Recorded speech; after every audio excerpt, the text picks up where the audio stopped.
হরে কৃষ্ণ বন্ধুরা, welcome back to my channel. তো আশা করছি সবাই খুব খুব ভালো আছো। হোলি খুব সুন্দর কাটলো তোমাদের। আমাদের হোলি মানেই হচ্ছে গৌর পূর্ণিমা। তো গৌর পূর্ণিমার আমাদের দারুণ কেটেছে।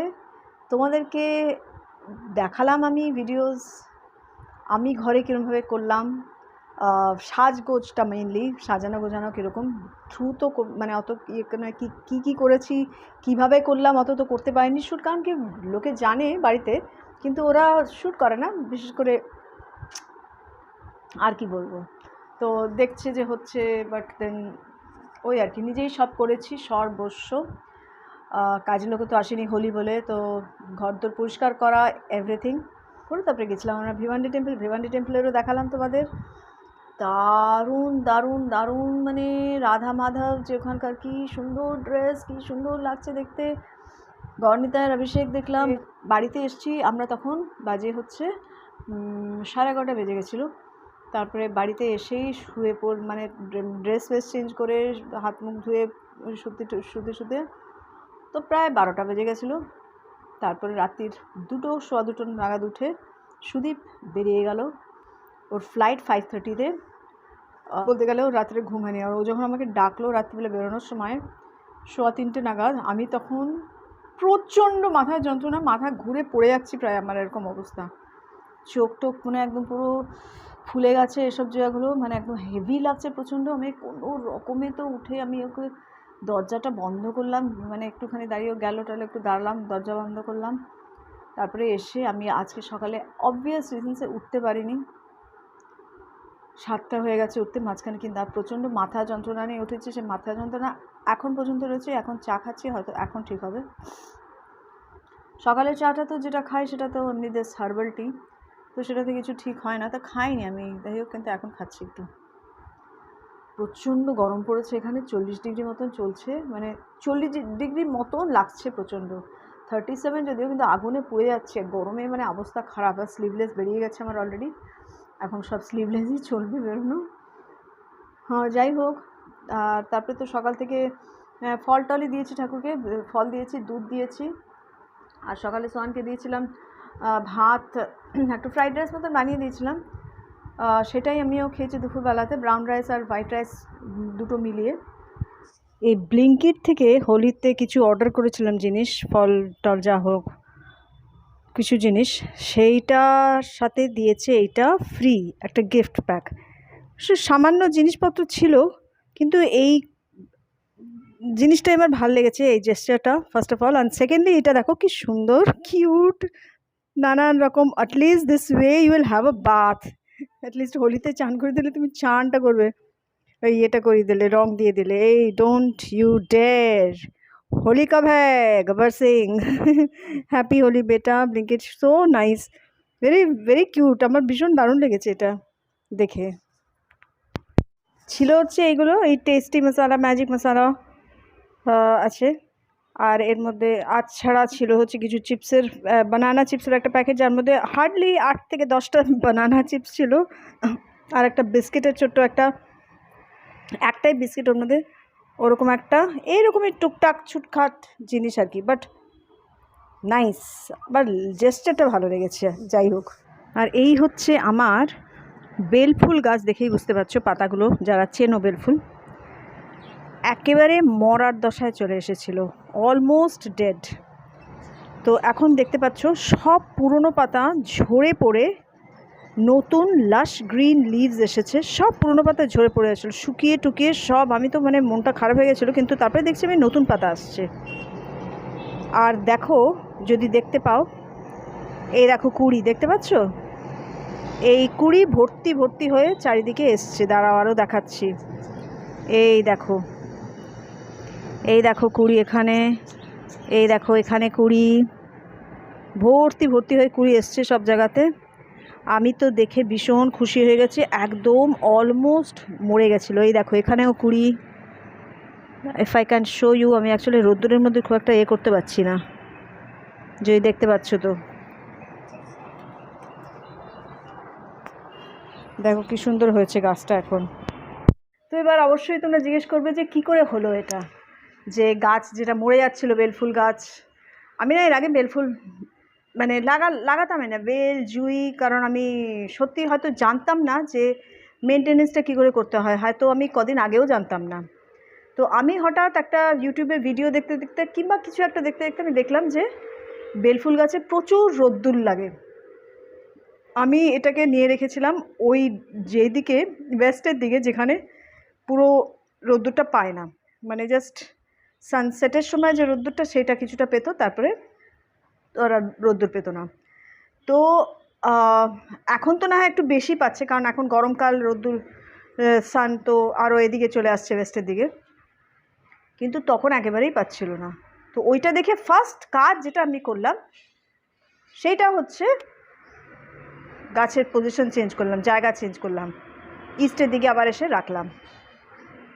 সেকেন্ড যেটা করতে হয় সেটা হচ্ছে গাছকে সবসময় ময়েশ্চার, মানে সয়েলটাকে সবসময় ময়েস্ট রাখতে হয়, সবসময় সয়েলের মধ্যে যেন ড্রাই না হয়ে যায়, ময়েস্ট রাখতে হবে। তারপর হ্যাঁ, ওভার ওয়াটারিং, এক্সেস ওয়াটারিং না, মাটিটা যাতে ভেজা থাকে সবসময়, এটা করতে হয়। মানে তুমি দেখে নেবে রোজ একটু আঙ্গুল দিয়ে ডিপ করে যে মাটিটা শুকিয়ে গেছে কিনা, তাহলে জল দেবে। তো এই দুটো জিনিস খুব ইম্পর্ট্যান্ট। আরেকটা যেটা জিনিস, যেই এখন যেমনি শুরু হয়েছে তোমার কুড়ি হওয়া, এখন কোনো মাটি খোঁড়াখুড়ি বা মাটি করে আমি সার অলরেডি দিয়ে দিয়েছি। সার আমি দিয়েছি একটা ফ্লাওয়ার বুস্টার বলেই আমি কিনেছিলাম এর থেকে, অ্যামাজন থেকে। ওই সারটা আমি জাস্ট 2-3 দিন আগেই দিয়েছি, কিন্তু কুড়ি আসা কিন্তু তার আগে একটু শুরু হয়ে গেছে। কুড়ি আসলে আর কিছু বেশি ডিস্টার্ব করবে না গাছকে। আমি অ্যাকচুয়ালি তারপরে দেখলাম যে কুড়ি অলরেডি এসে গেছে, মানে সারটা যেদিনকে দিয়েছি তার পরের দিন আমি খেয়াল করলাম যে কুড়ি এসছে। আমি এগুলোকে পাতা বলে মনে করছিলাম ইনিশিয়ালি। তো যখন কুড়ি আসতে শুরু করেছে তখন আর গাছকে ডিস্টার্ব করবে না বেশি, মানে খোঁড়াখুড়ি, গাছের মাটি খোঁড়া বা কিছু, বাট মাটি খোঁড়াটা ইজ ইম্পর্টেন্ট, বাট নট যখন কুড়ি আসছে ফটফট করে। তো এই তো এখন গরমকাল পড়লো, এখন বেলফুলের সময়, ভালোই বেলফুল ফোটার উচিত, ফুল ফুটলে ডেফিনেটলি বলবো। তো এইগুলো গাছের, বেলফুল গাছের খুব ছোটো ছোটো টিপস, যেগুলোকে মেনটেন করলে করা যায়। তবে হ্যাঁ, যেগুলো ফ্লাওয়ারিং প্লান্টস তারা একটু হেভি ফিডার হয়, একটু দেখে নিতে হবে। যখন দেখছো যে কুড়ি আসা বন্ধ হয়ে গেল বা কমে গেল, আবার একটু সার দিয়ে দাও ভালো করে, যে কোনো হোক, ওয়ার্মি কম্পোস্ট হোক বা কাউডাং সার হোক কিংবা কোনো ফ্লাওয়ার বুস্টার হোক, একটু সার দিয়ে দাও। এটাই করতে হয়। যে কোনো ফুলের গাছ হচ্ছে একটু খাওয়াটা বেশি হয়। তবে হ্যাঁ, দেখতে হবে পোকা ওকা লাগছে কিনা। আবার আর এদিকে আজকে সোহান তাড়াতাড়ি বেরিয়ে গেছে 8টার সময়, ওকে টিফিন আমি করে দিয়েছি, রুটি করা ছিল থ্যাঙ্কফুলি, আর একটু ভেন্ডির তরকারি বানিয়েছিলাম, আলু দিয়ে ভেন্ডি দিয়ে একটু তরকারি বানিয়ে দিয়ে দিয়েছি। ভীষণ চাপ ওর সাথে সাথে আমারও, মানে আমাকে অনেক কিছু করে দিতে হচ্ছে, দেখতে হচ্ছে ওর, মানে এখন প্রজেক্টস, মডিউলস, এগুলো যা যা চলছে সেগুলো আমাকেও করতে হচ্ছে, ওকে হেল্প করতে হচ্ছে, নাহলে ভীষণ স্ট্রেসড হয়ে যাচ্ছে ও একা পারছে না বলে। মানে তো ওটাতে আমিও স্ট্রেসড হয়ে যাচ্ছি। আমি আসলে অনেক দিন পর ওর পড়াশোনা একটু দেখছি আর কি, তো পেরে উঠি না। আর তারপরে কালকে দুপুর 3টে সাড়ে 3টের সময় চলে এসছে, সেই আবার সেই ডো বানাও রে, 3-4বার করে সে ডো ইম্প্রোভাইজ করা, বানানো, এই সব করছিল। তো এইভাবে চলছে আমাদের দিন। আর এদিকে আমি তো আজকে বাসন টাসন কিছু মাজিনি, এই দেখো পড়ে আছে বাসন। তসলিমা এসেই মাজবে, আর খুব একটা বেশি ওর কাজ নেই, তো বাসন মাজবে, ঘর পুছবে, এগুলোই করবে। আর বলবে একটু ডাস্টিং করে দিতে, গ্যাস স্ল্যাবে ওর পড়ে আছে, মোছামুছি হয়নি, ওদিকে দিয়ে দিয়েছি সব তুলে, আর ওগুলো সব ওই করবে। সোহান এমনিতে কালকে যা করেছে সব পরিষ্কার করেই রেখেছে। রাত্রি 1:30টায় ঘুমিয়েছি কালকে। আর তো কাজের প্রেশার, আবার আজকে 6:15টার সময় উঠে গেছে, তখন তাকাতে পারছে না, কী করে করবে। একে তো এত স্ট্রেস, তার মধ্যে একটু ঘুমটা বেশিই দরকার, এখন ঘুমই হচ্ছে না। এই হচ্ছে অবস্থা এখন। হরে কৃষ্ণ বন্ধুরা, গুড মর্নিং। তো আজকে হচ্ছে পরের দিন সকাল, মানে হচ্ছে বৃহস্পতিবার সকাল। আর আজকের খবর হচ্ছে ওই একটু দেরি হয়েছে উঠতে, 6টা হয়েই গেছে। আর মাথা ভীষণ মানে ঘুরছিল প্রচণ্ড, উঠে আবার একটু শুলাম 2 মিনিট, আবার উঠলাম। কারণ হচ্ছে যে সোহানের উপরে প্রচণ্ড প্রেশার যাচ্ছে, সোহানের জন্য আমার উপরে প্রচণ্ড প্রেশার যাচ্ছে। সোহানের তো হ্যাবিট আছে, ওরা তো বাচ্চা ছেলে, এখনও তো সেরকম প্রবলেম না, কিন্তু আমাদের অত এনার্জি কমে গেছে, বয়স হয়ে গেছে, আর হ্যাবিটটাও চলে গেছে না এত খাটাখাটনি এর পেছনে। ঘরের কাজকর্ম পরেও আবার ওকে এতক্ষণে কন্টিনিউয়াস, আবার কলেজ গিয়েও মানে এই না যে কলেজ চলে গেল এখন আমি শান্তিতে আছি, না, কলেজ গিয়েও একটু পরেই আবার ফোন করবে, মেসেজ করবে, এটা করো, এটা দেখো, এটা ঠিক আছে নাকি, এটা কারেকশন করে দাও, অমুক তমুক করতে থাকে সমানে, এটা সাজেস্ট করো। তো কন্টিনিউয়াস ইমিডিয়েটলি সেটাকে করতে হবে, যে এই না যে আচ্ছা ঠিক আছে করছি, করবো, ইমিডিয়েটলি করতে হবে, কারণ ও বসে বসে কাজ করছে আর ওকে সঙ্গে সঙ্গে অ্যাসিস্ট করতে হবে। আর বাড়িতে কালকেও 12টা বেজে গেছিলো শুতে, সুদীপও তখন আসেনি, সুদীপ ল্যান্ড করে গেছিলো তখন, আস্তে আস্তে ওর 1:30 প্রায় বেজে গেছিলো বাড়িতে আস্তে আস্তে, তারপরে শুয়েছে। আমিও মানে ঠিক মতন ঘুমোতে পারিনি। আর আমার ওই 9:30 পাবলিক আমি, তো ওই জন্য শরীরটা প্রবলেম হচ্ছে সকাল থেকেই, মাথাটা ঝিমঝিম করছে এখনও। একটু ওই হার্বাল টি যেটা খাই সেটা খেলাম, কিন্তু কিছুই ডিফারেন্স হয় না, অ্যাকচুয়ালি চা খেতে হয়। সেই সকালে চাটা খাই না আমি, এমনি যেটা চা আমরা খাই। তো এই হচ্ছে ঘটনা। এখন আজকেও আছে একটা ইম্পর্টেন্ট জিনিস, হোপফুলি ওটা মানে ওর হয়ে যায় ঠিকঠাক, অ্যাপ্রুভ হয়ে যায় জিনিসটা, এটাই মানে ভাবছি। কারণ এত মানে খাটাখাটনি ও করছে, আমি তো করছি ঠিক আছে, কিন্তু ও প্রচুর খাটাখাটনি করছে, তো সে ফলটা তো পাওয়া উচিত। তো এইটাই ভাবছি এখন আর কি। এখন আর কাজ তো আছে প্রচুর, কিন্তু করার এনার্জিটা একদমই নেই। কালকে যা বানিয়েছিলাম ডাল তরকারি সবই আছে, ওরা খেয়ে গেছে আলু সেদ্ধ ভাত, আমি তো এখন চা খেলাম, তারপরে ড্রাই ফ্রুটস খেয়েছি, আর ড্রাই ফ্রুটস ভেজানো আর কি, ওটা খেয়েছি। আর আমি হার্বাল লাইফের ওই এটা পরে খাবো, ঘন্টাখানেক পরে, হার্বাল লাইফের যেটা খাই। আর স্নান পুজো আছে, কিন্তু এখন তো স্নান পুজো হবে না, স্নান করেও নিতে পারি, পুজোটা তো তাসলিমা আসলেই তবে। বাসন বেশ অনেক কিছু মেজেছি, এবার আবার পড়েছে বাসন, রান্নাঘর সবই ও ক্লিন করবে আসলে। আমি আর এত স্ট্রেস নিতে পারছি না। আজকে আবার আছে গানের ক্লাস, গানের ক্লাস থাকলেই আমার টেনশন হয়। এখন এত বছর ধরে গান শিখে, গানের টিচার হচ্ছে নিজের বন্ধু, কিন্তু সেখানেও আমি ওই ক্যাজুয়াল ব্যাপারটা করতে পারি না। একটা সিরাম বানাবো, সেটা দেখার তোমাদের চলে। সিরাম আমার অনেকদিন ধরে বানানো হচ্ছে না, সিরামটা আমি খুব ইউজ করি, ওটা হচ্ছে না করা, তো চলো ওটা দেখাই তোমাদেরকে। আর তো কিছু কি দেখাবো আর। তো বন্ধুরা, সিরাম বানানোর জন্য কি দরকার সেটা আমি তোমাদেরকে আগে দেখিয়ে নিই। তো এখানে রাখা হচ্ছে গ্লিসারিন, এই হচ্ছে একটা যে কোনো অয়েল তোমরা নিয়ে নাও যেটা মুখে লাগাতে পারো, নারকোল তেলও হতে পারে, সিম্পল প্যারাশুট কোকোনাট অয়েলও হতে পারে। আমি নিয়েছি এখানে বায়ো অর্গ্যানিকের আমন্ড অয়েল, দেখতেই পাচ্ছ, রোজ ওয়াটার, এইখানে হচ্ছে অ্যালোভেরা জেল, এটা আমি এখন এনেছি, দেখি কীরকম, ভালোই লাগছে, বোরোপ্লাসের অ্যালোভেরা জেল দেখিয়েছিলাম সেদিনকে ইন্ডিয়া মার্ট থেকে। আর এইটা হচ্ছে একটা স্প্রে বটল। তো এটাকে ভালো করে ধুয়ে নিয়ে তারপরে এর মধ্যে আমি অ্যাকচুয়ালি কী দিতে হবে, এগুলোকে মেশাতে হবে সব একসাথে, এগুলো একটা একটা করে দিতে হবে। তো আমি কি করেছিলাম না, আমি একটুখানি ওই অলরেডি বানিয়ে রেখেছিলাম, যেখানে একটু বেশি গ্লিসারিন পড়ে গেছে, যার জন্য এটা খুব স্টিকি হয়ে গেছে।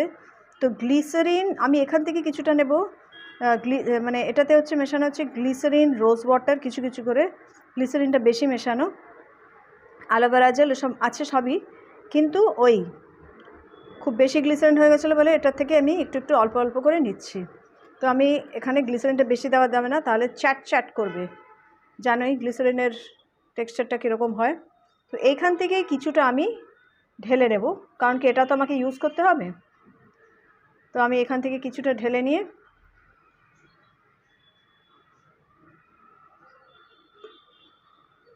আর একটু ঢালি,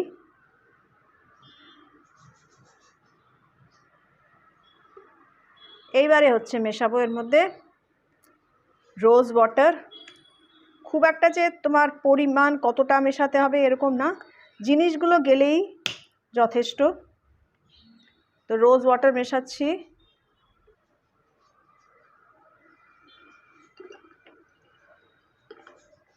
তারপরে মেশাচ্ছি হচ্ছে আমন্ড অয়েল,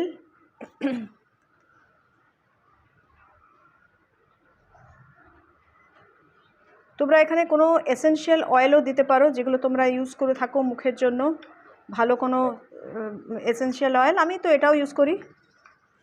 এটা ইউজ করি মোস্টলি, গ্লিসারিন আর দেবো না, আমি আগেই দেখিয়ে দিয়েছি। আর এই হচ্ছে অ্যালোভেরা জেল দিয়ে দিচ্ছি এর মধ্যে।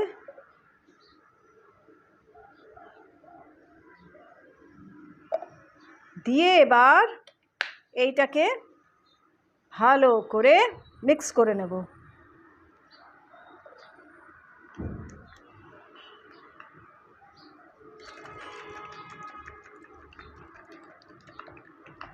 ভালো করে মিক্স হয়ে গেলে এই সিরাম হচ্ছে রেডি হয়ে যাচ্ছে। আর একটু চাইলে রোজ ওয়াটার দেওয়া যেতে পারে, একটু ডেন্সিটিটা কমানোর জন্য। একটু বেশি ডেন্স হয়ে গেছে। তো যে কোনো জিনিসই এখানে তুমি বেশি কম দিলে তোমার কোনো ক্ষতি কিচ্ছু হবে না, এইটুকুন তো জানাই কথা।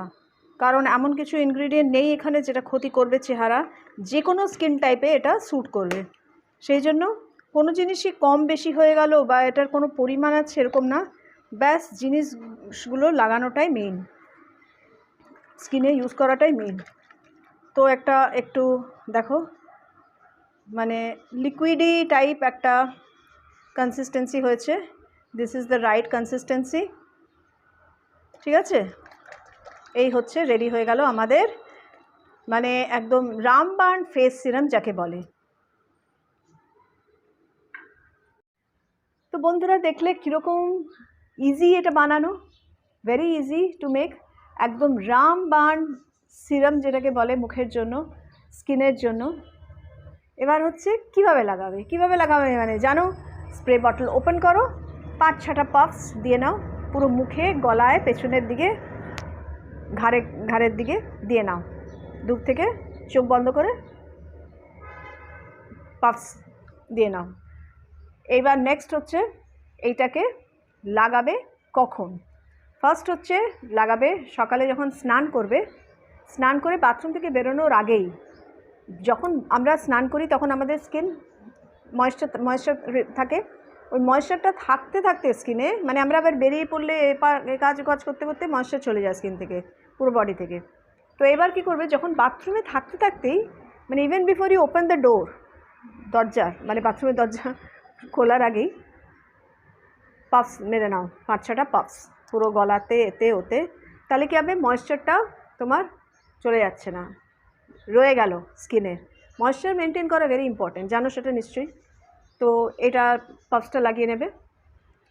তারপরে হচ্ছে রাত্রে শোয়ার আগে, মানে রাত্রে শোয়ার আগে আমরা যেখানেই থাকি, বাড়িতে থাকি, বাইরে কাজ করি, বাড়ির কাজ করছি, আমরা কাজকর্ম করছি, pollution is everywhere, irrespective of wherever you are. যেখানেই থাকো পলিউশন তো সব জায়গায়, জানো সবাই।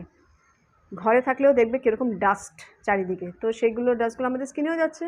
আমরা রান্না করছি, আমরা ডাস্টিং করছি, আমরা ঝাড়ু পোছা করছি, এটা করছি ওটা করছি, সারাদিনে নানা রকম কাজে আমাদের মুখ তো অপরিষ্কার হয়ই।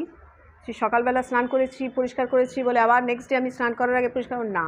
রাত্রিবেলা হচ্ছে অনেক হিলিং অ্যান্ড রিপেয়ারের কাজ হয় আমাদের স্কিনের, তো সেই কাজটাকে করতে দিতে হবে আমাদেরকে।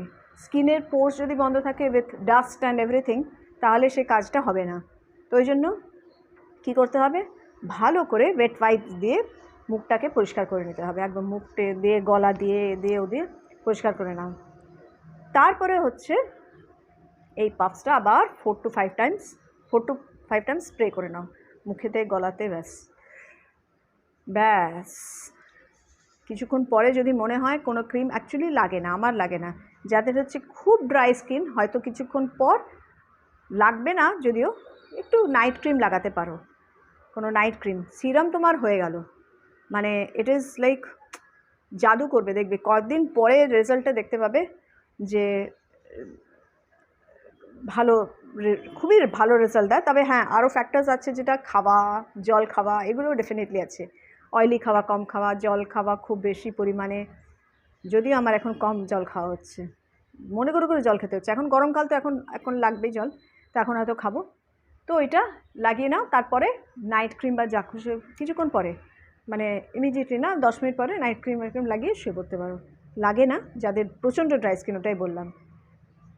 সকালবেলা দেখবে ফ্রেশ, মুখ ইজ লাইক চকচক করছে, এই হচ্ছে দুটো টাইমে তোমরা ইউজ করো। খুব বলবে না যে যদি চাও যে একটু স্কিনটা ভালো থাকুক, বেশি দিন ধরে ভালো থাকুক, যতদিন থাকা যায়, জানি তো একটা টাইমে তো সব কিছু শেষ হয়েই যাবে, আমাদের বডিটাই থাকবে না, রাইট?